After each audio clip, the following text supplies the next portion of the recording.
梁振英呢幾日嚴格批評嗰個叫香港人口嗰個結構嘅純正度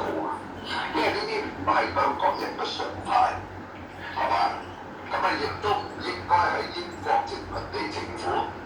所培養嘅 AO 同埋 EO 佢哋做事嘅方式，係咪？第一、第二，你而家話特區政府幫襯呢啲咁嘅中國水務，你佢有冇讀係慳咗千幾萬 ，OK？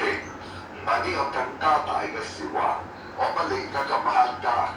係咪真係要俾個獎你係嘛？我哋想搞小青船，只不過咁，全中國香港特區嘅公務員人工嘅總支出係1500幾億，你嗰度只要減人工1成，就可以慳到150幾億，減2成就可以慳到超過300億。你嗰啲你唔慳，你走去捐窿捐罅，係揾埋嗰啲唔知咩黃情水嗰度先慳。